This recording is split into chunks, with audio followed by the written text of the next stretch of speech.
আমি শুনেছি তোমরা নাকি এখনো স্বপ্ন দেখো, এখনো গল্প লেখো, গান গাও প্রাণ ভরে, মানুষের বাঁচা মরা এখনো ভাবিয়ে তোলে, তোমাদের ভালোবাসা এখনো গোলাপে ফোটে।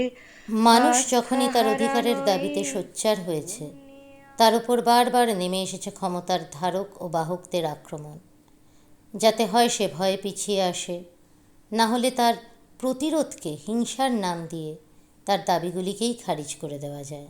এবং LGBTQIA কমিউনিটির মানুষের লড়াইটা আরও এক ধাপ কঠিন হয়ে ওঠে, কারণ অত্যাচার, অপমান, অসম্মানের সিংহভাগটাই আসে নিজের বাড়ি, তথাকথিত নিজের মানুষদের থেকে। কখনো আমরা তা আইনিভাবে প্রতিহত করি, কখনো বা পরিবার, প্রিয়জন সমস্তটা ছেড়ে আসতে বাধ্য হই। স্বপ্ন দেখি না তাই স্বপ্ন দেখবো বলে আমি দু চোখ পেতে। ছাড়তে হলে ছাড়তে হবে, লড়তে হলে লড়তেও হবে, কিন্তু লড়াই মানে কি শুধুই গায়ের জোরের গল্প? এমনও মানুষ আছেন যারা কংক্রিটের জঙ্গলে একগোছা বোগেনভেলিয়ার মতো হাল না ছেড়ে ভালোবাসার জোরে অসীম ধৈর্যের সঙ্গে তাদের লড়াইটা চালিয়ে যাচ্ছেন।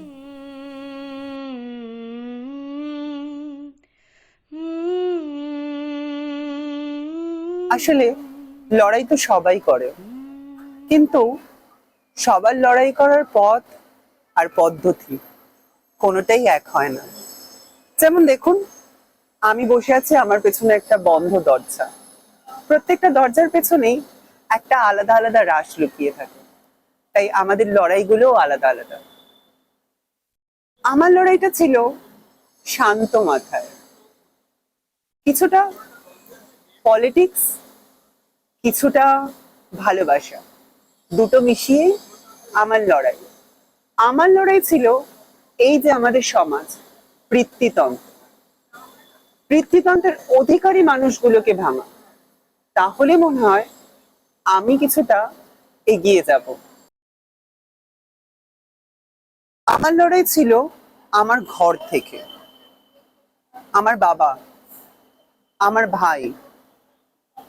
আমার বাবা আমাকে মেয়ে বলবে, আর আমার ভাই আমাকে দিদি বলবে।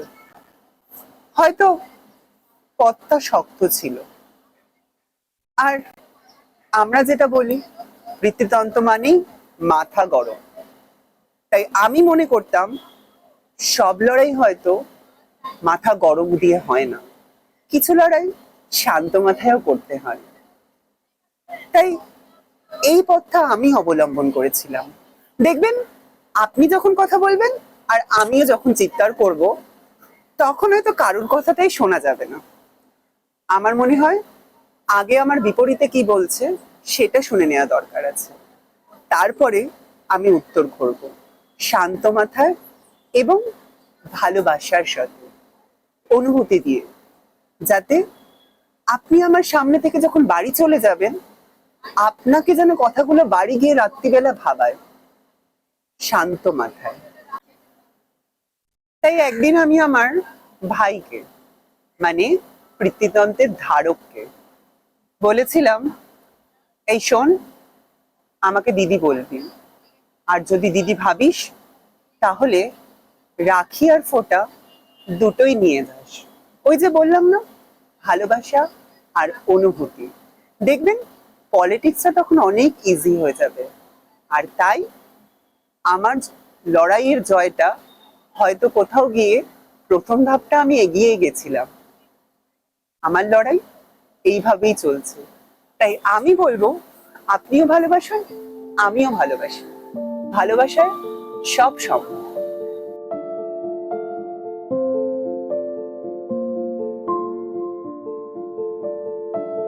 পিতৃতন্ত্রের সমস্ত রীতিনীতি চিরকাল আমার গায়ে জ্বালা ধরায়। বরাবর জানতাম বিয়ে করলেও বৈবাহিক চিহ্নগুলি আমি বহন করব না। কিন্তু হাতে কলমে বিয়ে করার পর দেখলাম যে ওই চিহ্নগুলি বর্জন করলে সে বাড়ির পুরুষ মানুষদের কিছুই যাবে আসবে না। কিন্তু আমার বৈবাহিক সঙ্গীটির মা আর জেঠিমাকে আমি চিরতরে শত্রু বানিয়ে ফেলব। তা তো আমি চাইনি কখনো। আমি চেয়েছিলাম ওনারাও বুঝুন লড়াইটা ওনাদেরও। সেই প্রথম দাঁত নখের লড়াইয়ে বিশ্বাসী আমি দুপা পেছালাম।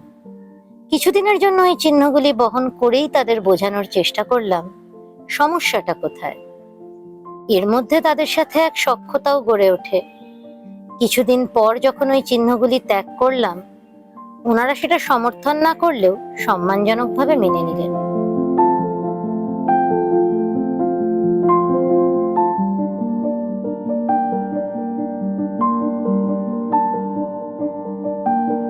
আর আজ যখন আমি খোলাখুলি একজন প্যানসেক্সুয়াল পলিঅ্যামোরাস জেন্ডার ফ্লুইড মানুষ হিসেবে জীবনযাপন করছি, তাদের সাথে সম্পর্কে ও সখ্যতায় দেখলাম বিন্দুমাত্র ভাটা পড়ল না।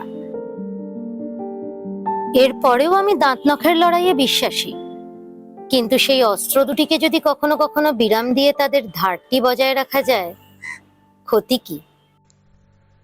हम देखेंगे, हम देखेंगे, लाजिम है कि हम भी देखेंगे, लाजिम है कि हम भी देखेंगे, हम देखेंगे, हम देखेंगे वो दिन के जिसका वादा है, हम देखेंगे वो लौहे अज़र में लिखा है, এই শোন, আমাকে না দিদি বলবে। देखेंगे, लाजिम है कि हम भी देखेंगे, हम देखेंगे।